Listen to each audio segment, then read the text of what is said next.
Although they are a dying breed, we're going to cover a no headlight concern on a CRV. Now the customer says that, hey, when I turn my headlights on, the headlights do not turn on. I've tried bulbs, tried new connectors on the headlights, and they still won't work. So I'm going to go ahead and verify this. We're going to turn the lights to the on position. Okay, the lights are in the on position, key is on, and we have no headlights. Even though the sun reflection looks like they're on, they're not. Okay, so very first thing we're going to do is test for power, see if we got power at the headlight terminal. Alright guys, first things first, okay, we don't need wiring diagrams yet, okay. We know that this headlight is one headlight, so it must have low beam, high beam, ground. Now the difference between low and high is typically going to be a different filament in the bulb that gets powered, hence a different terminal on the connector. So we're going to find our ground on the battery. Okay, very first thing you always do with your test light, I don't care how many times you've used it. Okay, very first thing, you touch your power side, make sure the test light's working correctly. Okay, test light obviously works. Okay, now we have the headlights in the on position. So usually it's going to be the two on the side and then the top's high, only because I've worked on Honda. So we have power to the headlight. Okay, now what are we going to do? We're going to test, we could test our high. Okay, high still got power there as well. So maybe right now he has the high beams on, thinking that may help the situation. Now we should not have power here, but we do. Okay, so any of you guys that know anything about electricity, okay, a bulb, there has to be power and there has to be ground. Well, right now we got power, power, power. Okay, keep in mind this is the headlight connector. Now I'm going to go in there, I'm going to try to see if it's on high or low beam. That was low beam, so it was on low beam. Now we're going to go to high beam. Up, so we don't have power there anymore. High beam, ground. You guys can see that. High, ground, now we don't have power on this terminal, okay? Now, one thing we could think of, oh well, hey, maybe this is the ground now. Okay, well, if we want to test ground, we're going to switch this around. Power, ground. Okay, so I'm on the power side. Got ground right here on our high beam side. Okay, no ground, which we shouldn't. No ground. Okay, but yet we have ground here with the high beams on. I'm going to leave that in there, and I'm going to flick the high beams off. Okay, so now just playing around with this, we don't really know how this circuit operates entirely, okay? But what we do know is we have ground on this terminal with the high beams on, but with the regular headlights on, we have power on all three terminals. Obviously, it's not going to work like that. So now it's time to look at a wiring diagram.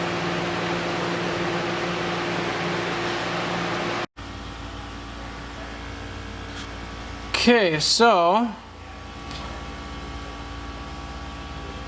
we're going to have to try to make this bigger. Open a new tab. See if that does anything. Okay, now I believe we can zoom. Okay, so first things first, guys, you start with where the problem is being experienced, okay? So right headlight, left headlight, okay? So obviously it's 1, 2, and 3 for the connector numbers, okay? So we got headlight relay, sorry about the glare, okay? We got a fuse. The fuse brings power to number 2. Then we got another fuse from the headlight relay. Fuse brings power to the top of that one. So right and left top pins. Now what did we experience on those pins? We have power there, okay? So this obviously isn't a power problem. This is a grounding problem. Imagine that, okay? It shows you the element of the bulb, power coming through one side, going through the filament, and then exiting the other side. So here's what we need to do now, is we need to find our ground, okay? So this circuit here, okay, if you can see the mouse, is obviously working correctly, okay?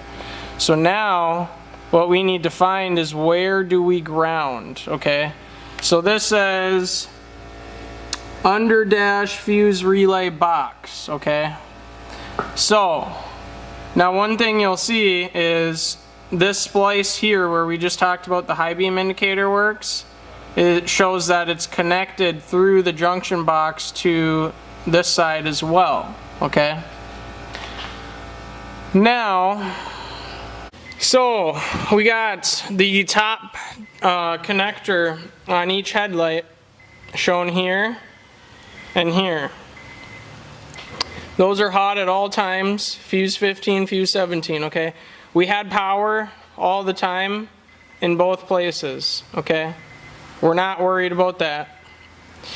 Now if we follow these diagrams, and the reason I like the OE diagrams, they don't lie to you. They show you exactly what it is. All data also shows you the interactive colored ones. If you want a headache, go for it. Sometimes they're handy when you get to like really in-depth issues. But that being said, we're gonna follow one here, okay? So there's one on this side and one on this side. If you guys can see that, 1, 1, 3, 3. They're labeled the same connector, they're on the same circuit. So we're gonna follow one, okay? So one gets high and low power through the same wire, okay? Now this is with DRLs, so they turn on very dim and then they get brighter when you turn the actual headlights on. But if we pay close attention to these splices, when you see these little black dots, that means that circuit is connected. So if I scroll and I watch this, okay, it turns into, it's a red and white up at the headlight connector. Same with this side, red and white, okay? If we're staring at the connector, that should be the left-hand side. We'll verify that later. The color of which side is irrelevant, okay? The color of the actual wire and knowing where that pin is, that's what's relevant. So, we got red and white, comes down and gets spliced. We keep following. Okay, it comes into the dimmer switch, okay? And that is resting to always pass current through, right?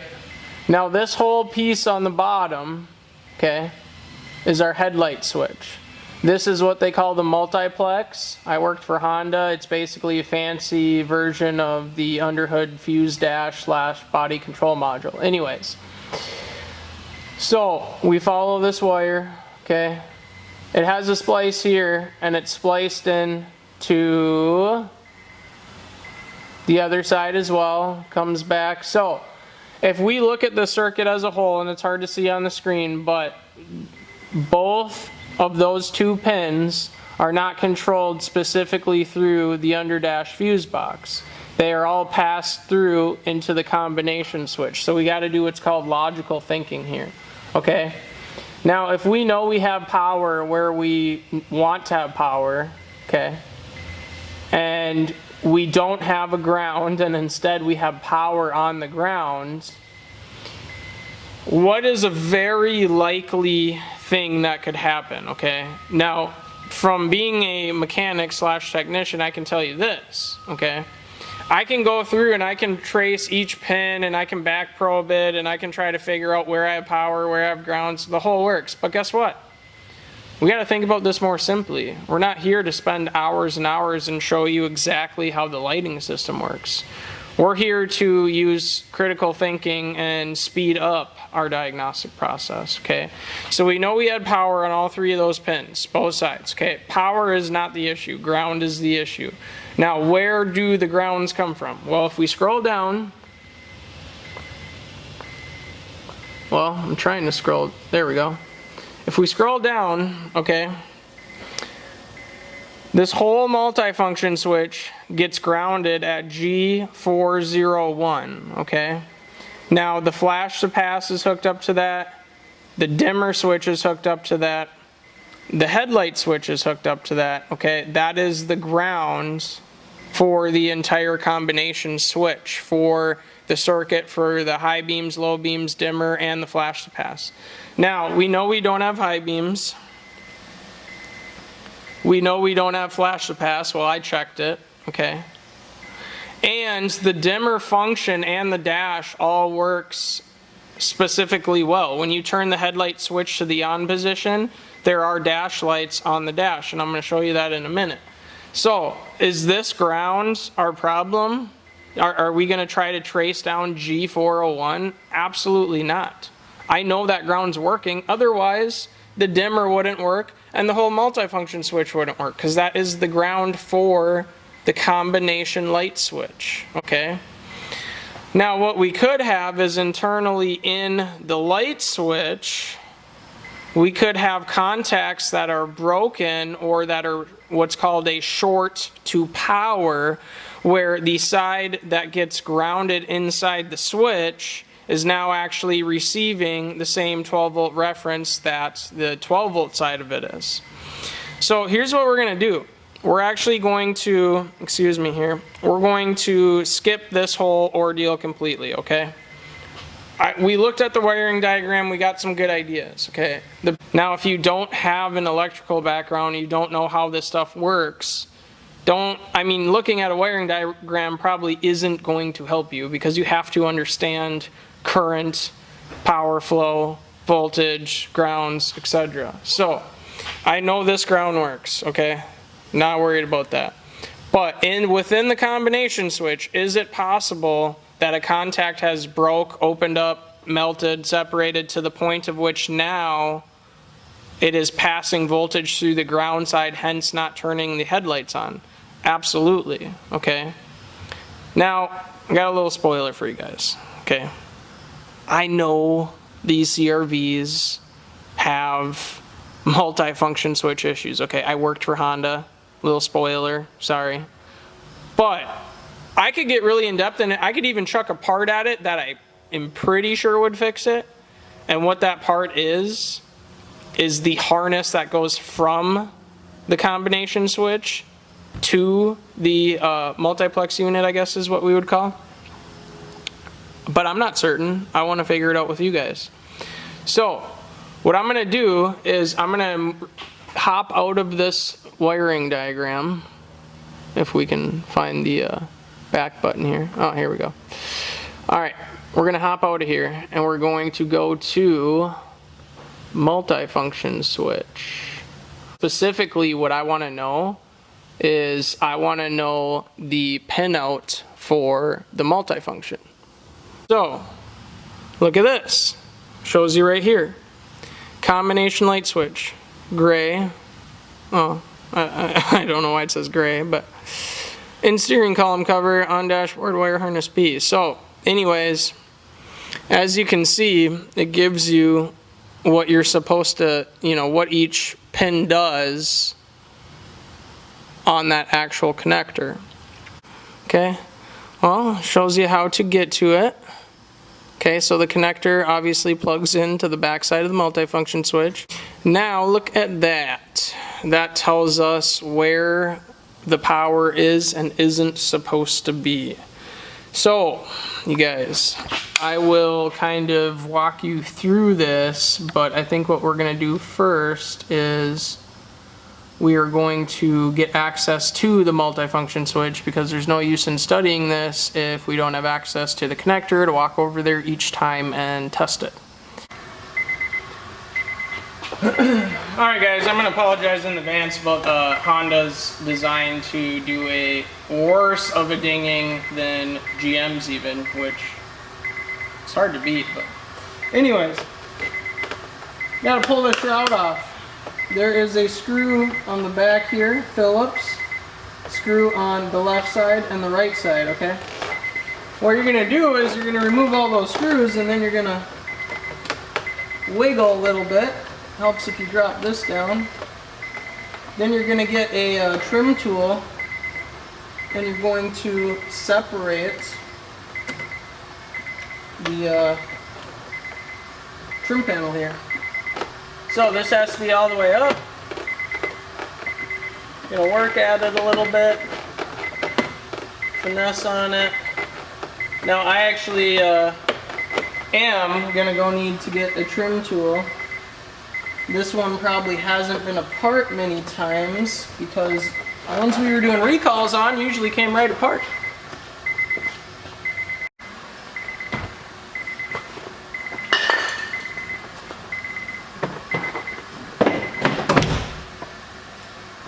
Can't deal with that dinging, guys.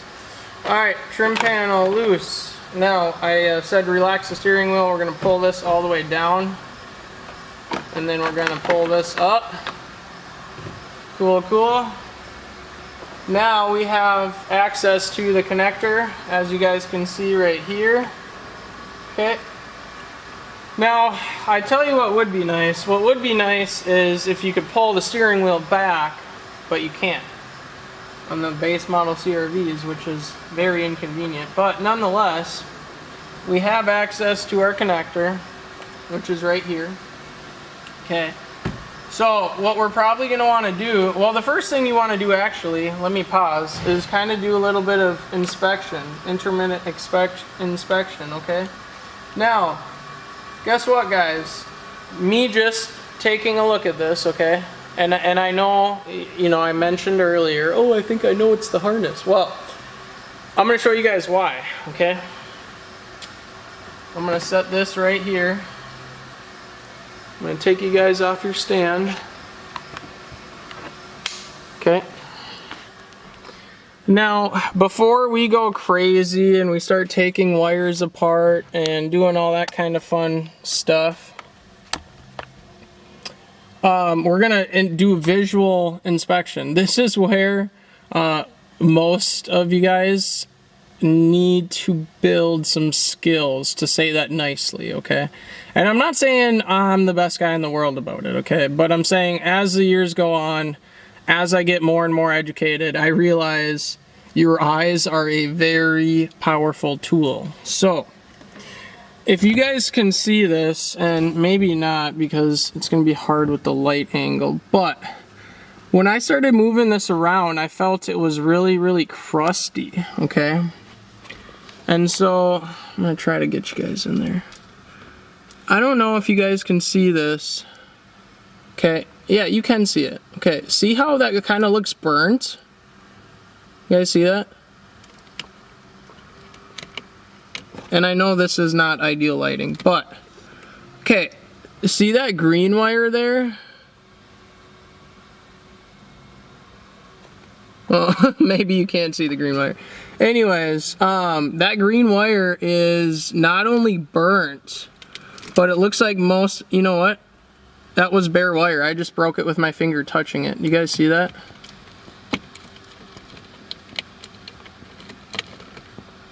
Okay, so, I know what you guys are thinking. That's the problem! Okay. Is it the problem? Probably, okay. Now, can we really back probe any of this or do any testing with this literally frayed frickin' wire?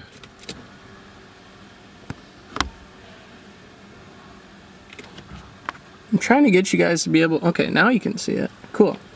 All right. We can't do any testing with the wire like that, okay?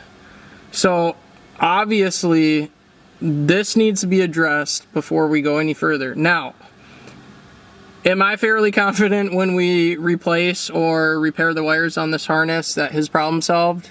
Yes, okay. Did I stare at a wiring diagram for 25 minutes, scratching my head, getting all my back probe connectors out and trying to test everything? No, I did not.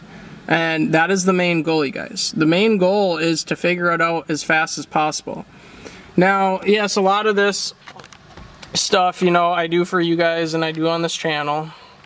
And it is to help educate you. But nonetheless, the biggest thing, like I said, is if you don't just take the time to think logically and keep it simple, you're gonna beat yourself up every day of the week, okay? So pulling this trim panel, we tested the lights, we went and looked at some diagrams, we pulled this trim panel. I have maybe 15 minutes into the car right now, okay? And in that, I probably figured out the problem, okay? And I didn't even get a multimeter out. I didn't even get test probes out. I literally had a test light. I found power on every pin on the connector. And I thought to myself, hey, must be a short to power somewhere because we shouldn't have power on all three. Well, usually a short to anything is going to be within a harness. And usually it's going to be in a harness that has either excessive movement or is something that constantly opens back and forth, okay? So like the harness and the doors, right?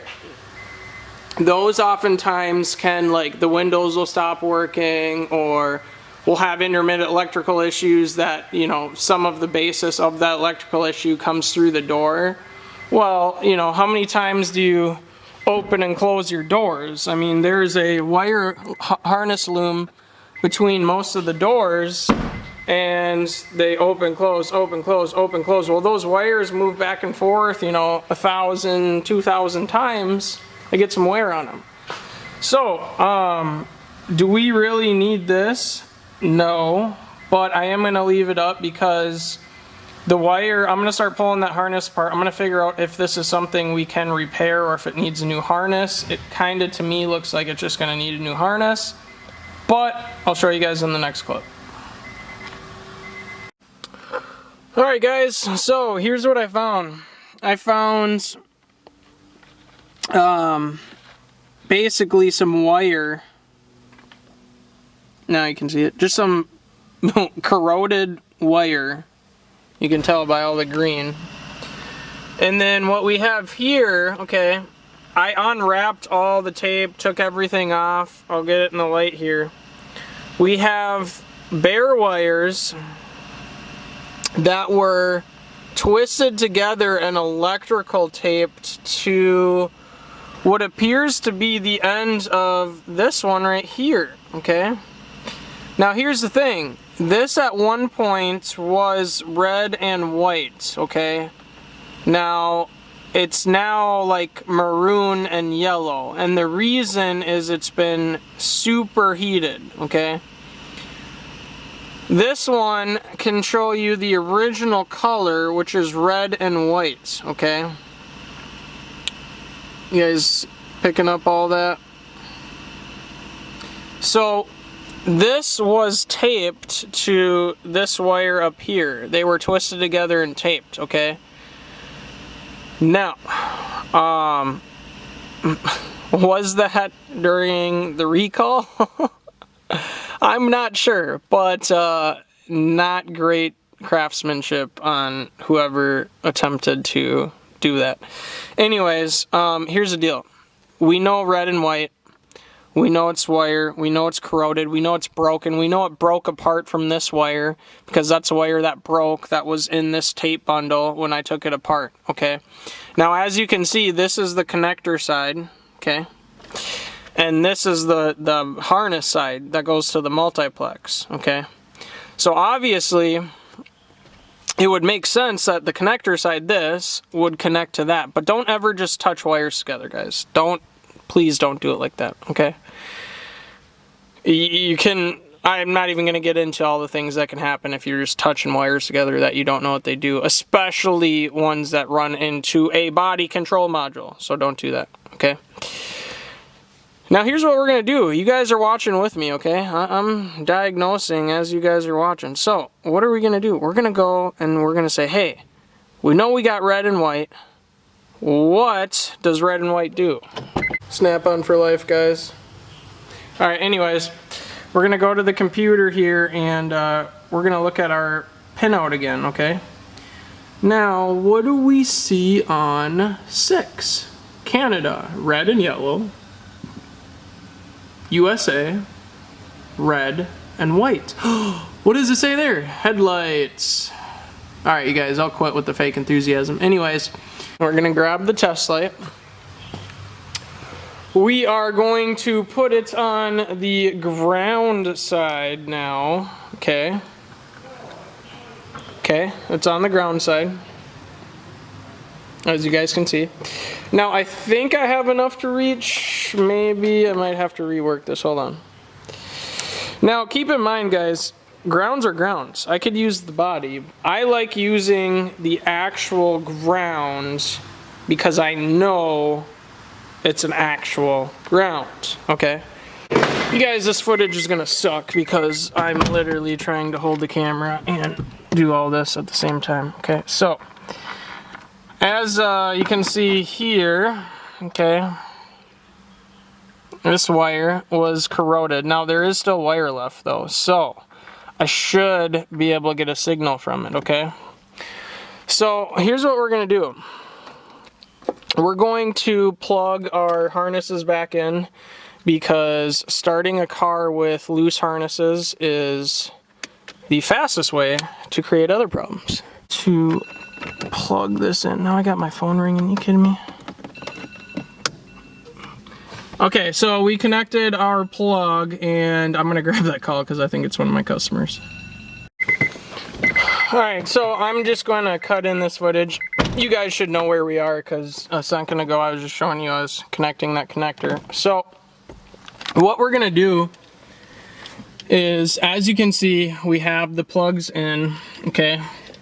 We're going to turn the key on, okay? Make sure the wires aren't touching. Also, if you got open harness wires, pause. If you got open harness wires, make sure they're not contacting any ground and they're not contacting any power and they're not touching something else that receives either one of those, okay? So, to recap, guys, we had power on all 3 pins of the headlight, okay? This wire here, okay, is the ground control for the headlight portion of the multifunction switch in the lights on position through the multiplex, okay? Even if you don't understand that, you get what I'm saying, that this is to turn the headlights on. This is the power reference, okay? So, we should, with the test light, and again, the test light is hooked up to the battery on the ground side, we should have power here, okay? We're gonna touch it and we're gonna find out if we have power. We have power, look at that. So here's the thing, guys. At this point, we're still not pros on how the circuit works, okay? We're still, you know, you guys at home, we're still not electrical troubleshooting pros, but guess what? Keeping it simple and doing some basic checks, we figured out that, hey, this wire needs to receive a power reference in order for the headlights to turn on, okay? Now we can go back to the diagram and we can figure out why, you know, that this having power and, you know, not making connection with the headlight switch side creates power on all 3 of the pins up there, right? But it's a very easy explanation. It's because once power passes through the headlight input into the headlight switch, it then gets switched to ground outside of the multifunction switch. Okay, you guys still might not be capturing all of that, but it doesn't matter at this point, because what we figured out is, hey, by visual inspection, we figured out that this wire was not making contact with this wire, and hence we had no headlights. Now, this is for headlight input. We verified that on the wiring diagram, okay? On ALLDATA's, you know, little diagram thingy. So, when I'm gonna cut this wire back, okay? And I'm gonna connect it to that wire, okay? When I do that, okay, we should have headlight function. Now, before you twist the wires together, before you touch two wires together that are receiving a power signal, turn it off, okay? Now, I have the wires twisted together. That's not exactly how we're gonna leave that connection, but at this point, keys on, we're gonna flick our headlight switch on, which is right there, okay? Now, you know, you guys, I don't even know if they're working. We're just gonna come and look. No. Whoa, yes. All right, so we got one headlight working. All right, so now that we see how bright this is, let's try the high beams and see if the high beams work. Because you know what we might have? Ooh, we might just have a bad bulb right there. Alright, high beams are on. And that headlight is noticeably brighter. Maybe you guys can't tell, I can. The highs work, okay? So, you guys, alright, I'll admit, even guys like me that are good with electrical and kind of know what they're doing, from time to time, can pull ditzy moves, okay? Obviously, we're not going to have operation here with the harness disconnected. Whoa! Okay, so we don't have a bad bulb, we have a bad mechanic. That was a joke. Alright. So, again,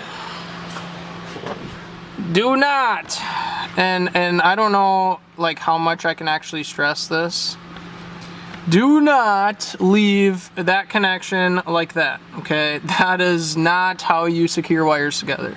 For one, it needs to go back into the wire loom, and for two, if we had them twisted together and they overheated, causing this issue in the first place, let's be a technician, shall we? Let's think about why. Why were those wires twisted together? Well, I guess we'll never know the answer to that. Why, because they were twisted together, why did they get so hot and so corroded that they fell apart? Well, guess what?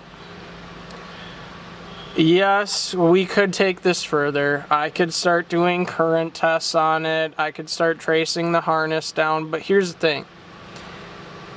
I know these CRVs had problems with the circuitry coming from the multiplex to the headlight switch. The headlight switch contacts on the inside start to age and they start to develop resistance, and that resistance starts to backfeed through the harness, and then the harness starts to run really hot, and guess what? I don't know if you guys can see that number on the dash here, and I'm going to specifically bring you into focus for it. Okay, 294379. This guy specifically told me I do not want to spend a lot of money on this car, and guess what? His headlights worked for a really long time. The fact that we cut these wires back and we're going to put them back together, and the headlights are now working, they will probably work for a long time. Now, this will probably happen again. It may even happen sooner because we have, you know, wear in the switch. Everything's got wear on it. It's got 294,000 miles. But right now, the customer complaint is resolved, okay, and we have very little time in it. That is a good situation. See that logo there? That means reliability. It used to. Some of Honda's newer stuff is not, like, don't buy an 08 to 2012 4-cylinder Honda anything. Just don't do it. That's my 2 cents. But we're getting well off the topic. What we're going to do is I'm going to cut these even further back so there's zero corrosion. I'm going to put a real connector between them, a crimp connector. And then I'm going to put some heat shrink, well, probably just some electrical tape over it, and put it back in the loom and put this all back together. And that's that. Okay?